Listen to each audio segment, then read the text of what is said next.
ಬೆಂಗಳೂರಿನ ವೀರನಪಾಳ್ಯದಲ್ಲಿ ಅಗ್ನಿ ಅವಘಡ ಸಂಭವಿಸಿದ್ದು ಕಾರ್ಮಿಕರು ವಾಸವಾಗಿದ್ದ 45ಕ್ಕೂ ಹೆಚ್ಚು ಶೆಡ್ಗಳು ಬೆಂಕಿಗಾಹುತಿಯಾಗಿದೆ.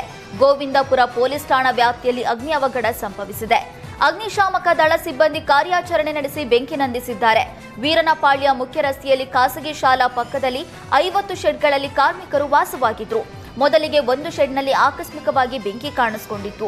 ಬಳಿಕ ಬೇರೆ ಶೆಡ್ಗಳಿಗೂ ಬೆಂಕಿ ತಗುಲಿದೆ.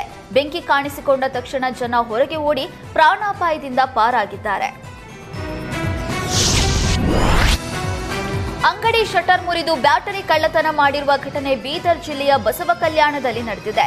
ನಾರಾಯಣಪುರ ಕ್ರಾಸ್ ಬಳಿಯ ಸಿಗ್ಮಾ ಬ್ಯಾಟರಿ ಅಂಗಡಿಯಲ್ಲಿ ಕಳ್ಳತನವಾಗಿದೆ. ಖತರ್ನಾಕ್ ಕಳ್ಳರು ಶಟರ್ ಮುರಿದು ಎಕ್ಸೈಡ್ ಕಂಪನಿಯ 15 ಬ್ಯಾಟರಿಗಳನ್ನು ಕದ್ದು ಪರಾರಿಯಾಗಿದ್ದಾರೆ.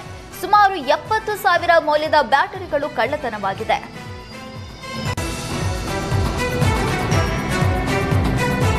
ಅಗ್ನಿ ಅವಘಡಕ್ಕೆ ಸರಣಿ ಅಂಗಡಿಗಳು ಹೊತ್ತಿ ಉರಿದಿರುವ ಘಟನೆ ಕಲಬುರಗಿಯ ರಾಮಮಂದಿರ ಸರ್ಕಲ್ ಬಳಿ ನಡೆದಿದೆ.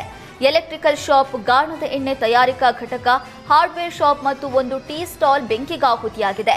ಎಲೆಕ್ಟ್ರಿಕ್ ಶಾಪ್ನಲ್ಲಿ ಮೊದಲು ಬೆಂಕಿ ಕಾಣಿಸಿಕೊಂಡಿದೆ. ಕಳೆದ ರಾತ್ರಿ ಹೊತ್ತಿಕೊಂಡ ಬೆಂಕಿ ಅಕ್ಕಪಕ್ಕದ ಅಂಗಡಿಗಳಿಗೂ ವ್ಯಾಪಿಸಿ ಅನಾಹುತ ಸಂಭವಿಸಿದೆ. ಲಕ್ಷಾಂತರ ರೂಪಾಯಿ ಮೌಲ್ಯದ ವಸ್ತುಗಳು ಬೆಂಕಿಗಾಹುತಿಯಾಗಿವೆ. ಸ್ಥಳಕ್ಕೆ ಬಂದ 3 ಅಗ್ನಿಶಾಮಕ ವಾಹನಗಳು ಬೆಂಕಿ ನಂದಿಸಿದ್ರು. ಮಂಗಳೂರು ಕಾಲೇಜು ವಿದ್ಯಾರ್ಥಿಗಳಿಗೆ ಡ್ರಗ್ ಮಾರಾಟ ಮಾಡ್ತಾ ಇದ್ದ 4ರನ್ನ ಪೊಲೀಸರು ಹೆಡೆಮುರಿ ಕಟ್ಟಿದ್ದಾರೆ.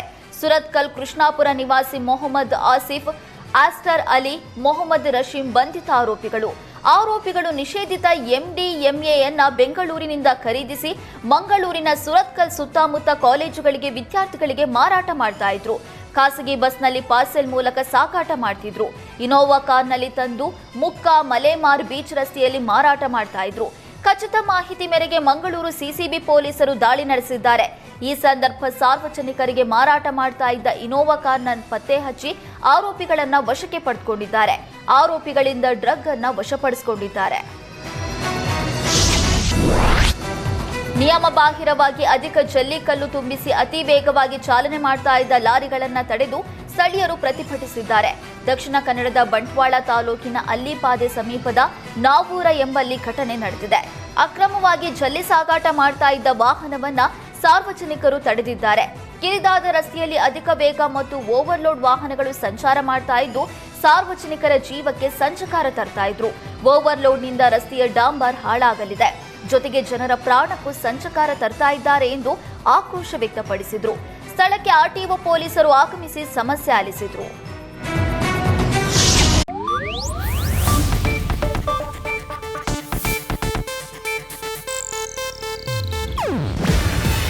ಇದು ಏಷ್ಯಾನೆಟ್ ನ್ಯೂಸ್ ನೆಟ್ವರ್ಕ್ ಪ್ರಸ್ತುತಿ. ನೀವು ನೋಡ್ತಿದ್ದೀರಾ ಏಷ್ಯಾನೆಟ್ ಸುವರ್ಣ ನ್ಯೂಸ್.